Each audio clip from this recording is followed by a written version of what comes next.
Hello दोस्तों, स्वागत है आप सब बच्चों को अपने चैनल सरकारी रिजल्ट में। दोस्तों 15 तारीख को पेपर है फोर्थ सेमेस्टर का कॉस्ट अकाउंटिंग का, ठीक है।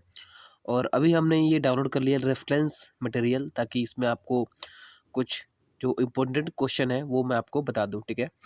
हालांकि मेरी तबीयत उतनी ठीक नहीं है, फिर भी मैं कोशिश कर रहा हूँ कि आप लोगों का क्वेश्चन आपको कुछ बता दूँ, ठीक है। तो पहला है कि सबसे पहले परफॉर्मा ऑफ रिकॉन्सिलेशन स्टेटमेंट निकालना आपको आना चाहिए, ठीक है, क्योंकि एक क्वेश्चन पूछे जाते हैं एग्जाम्स में।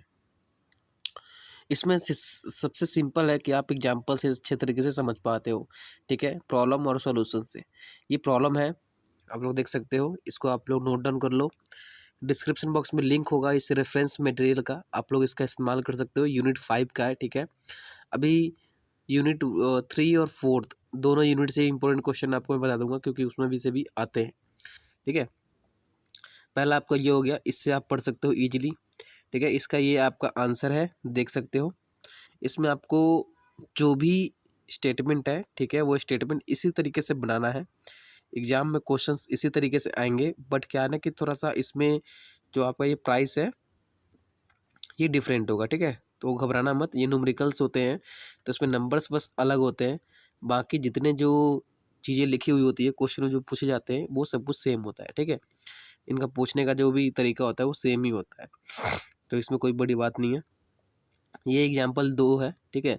बुक्स एग्जाम में कभी भी क्वेश्चन आते हैं तो कोशिश ये होता है एग्जामिनर की कि बुक से ही एग्जाम्पल्स को उठाया जाए और उसमें न्यूमेरिकल्स को चेंज कर दिया जाए, नंबर्स को चेंज करके अपने एग्जाम्स में पूछे जाते हैं, थोड़े से तोड़ मोड़ कर क्वेश्चन को पूछा जाता है, ठीक है। तो आपको नॉर्मली इसमें कुछ क्वेश्चंस पहले तो इजी इजी हैं, 2-3 क्वेश्चन इजी हैं, उनको प्रैक्टिस कर लेना, ठीक है। जैसे ही नीचे आओगे तो इसमें आपको कुछ के सॉल्यूशन भी आपको दिए रहेंगे, ठीक है। ऐसा नहीं कि सिर्फ क्वेश्चन भी दिया हुआ है।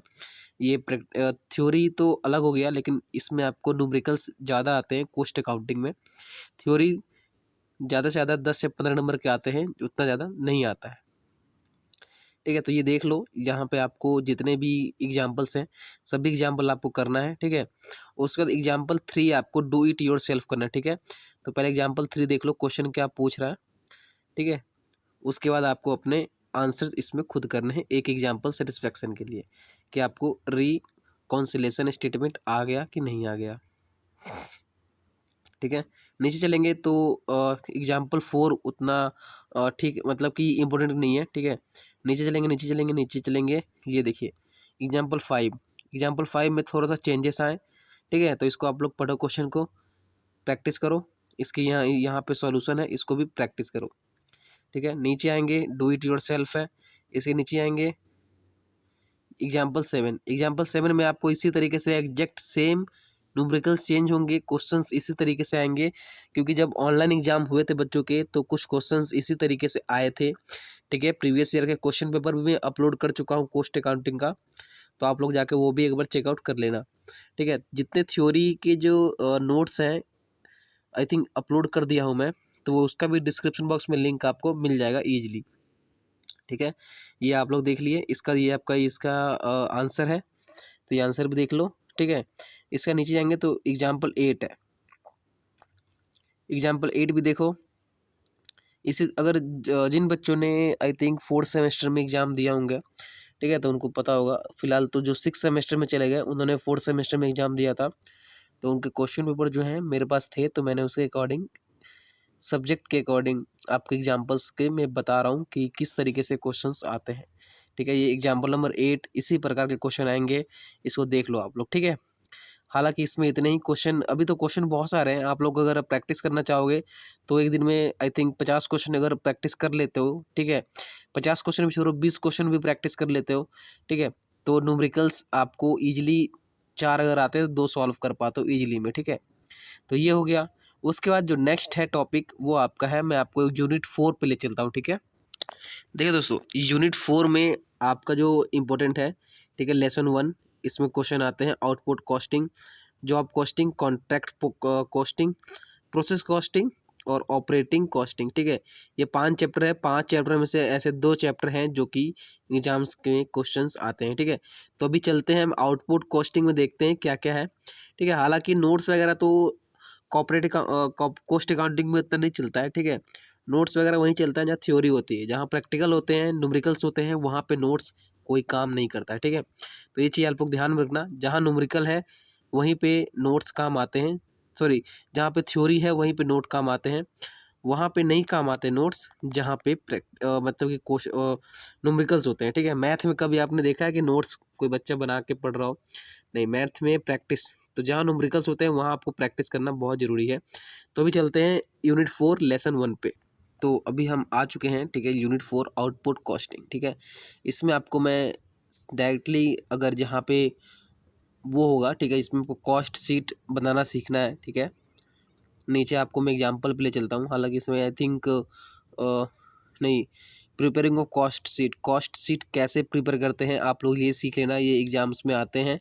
हालांकि क्वेश्चन आएगा कि कॉस्ट शीट आपको प्रिपेयर करनी है किसी कंपनी की। अभी ले चलता हूँ आपको एग्जाम्पल पे, ठीक है।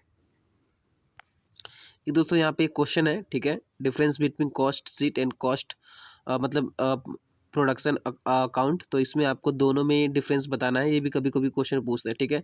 नीचे आ गया दोस्तों आपको क्वेश्चन, एग्जाम्पल नंबर 1, ठीक है। Vardhman LTD Vardhman limited manufacture one product, ठीक है।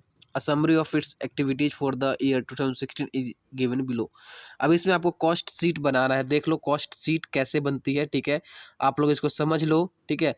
रॉ मटेरियल कितना है, ठीक है, एड परचेज कितना हुआ, लेस क्लोजिंग स्टॉक कितना है, मटेरियल कंज्यूम कितना है, डायरेक्ट लेबर कितना है, प्राइम कॉस्ट कितना है, मैन्युफैक्चर ओवरहेड कितना है, ठीक है। उसके बाद इतना ही नहीं, सब कुछ यहाँ पे आपको बताना पड़ेगा कि टोटल कॉस्ट कितना है, प्रॉफिट कितना है, ठीक है, सेल्स कितनी हुई, कॉस्ट ऑफ गुड सोल्ड कितना है, कॉस्ट ऑफ प्रोडक्शन कितना है, फैक्ट्री कॉस्ट कितना है, ठीक है। सब कुछ यहाँ पे आपको बताना पड़ेगा। उसके बाद अभी कहानी खत्म नहीं हुई, यहाँ पे वर्किंग नोट्स भी आपको बनाने हैं कि इतने इतने ये हुआ, इतना इतना ये, ठीक है। तो इस तरीके से आपको बनाना है। एग्जाम्पल नंबर 2, ठीक है, सेम तरीके से है, कॉस्ट शीट आपको यहाँ पे प्रिपेयर करनी है।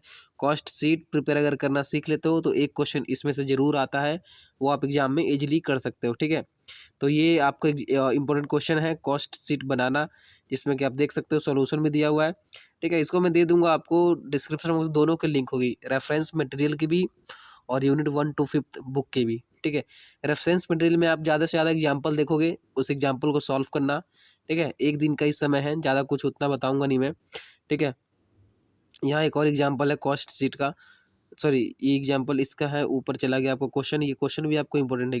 एग्जाम्पल नंबर 3, ठीक है, ये क्वेश्चन भी आपको कुछ मतलब कि थोड़ा सा टेढ़ा करके आएगा, ठीक है, घुमा फिरा कर आएगा, लेकिन इस क्वेश्चन को भी देख लो, ठीक है।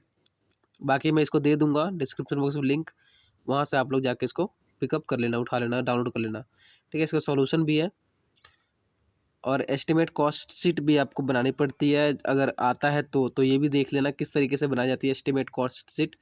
एग्जाम्पल नंबर 4, ठीक है, ये भी देख लो किस तरीके से एग्जाम्पल नंबर 4 को सॉल्व किया गया है, ठीक है। इतने कम टाइम में मतलब कि नोट्स जो है बनाना पॉसिबल नहीं था, तो मैंने सोचा कुछ इंपॉर्टेंट क्वेश्चन ही बच्चों को बता दूं ताकि बच्चे पढ़ के पास हो सकते हैं। फैंसी टू टॉयज, ये क्वेश्चन दोस्तों 2021 के ऑनलाइन एग्जाम के पेपर में आया था, तो ये देख लो, ठीक है। इसमें यहाँ पे फैंसी टॉयज लिखा हुआ है, ठीक है, ये फैंसी टॉयज ही था, ठीक है। लेकिन यहाँ पे न्यूमेरिकल्स क्वेश्चन सेम है, बट न्यूमेरिकल्स यहाँ पे मतलब आगे पीछे है, जो नंबर्स है ना, नंबर्स यहाँ पे अलग है, ठीक है। XYZ करके, यहाँ पे जेड नहीं है, जेड एक और था, ठीक है।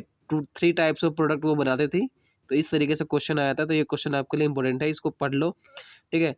इसमें क्या होता है कि आपको 10 नंबर का आएगा, तो इसमें हर एक क्वेश्चन का एक एक नंबर दिए जाते हैं, ठीक है। ये 8 है, तो यहाँ पे 8 नंबर के होंगे क्वेश्चन, तो उसको सॉरी 10 होगा आई थिंक, 8 या 10 पूछे जाएंगे, तो उसी के अकॉर्डिंग।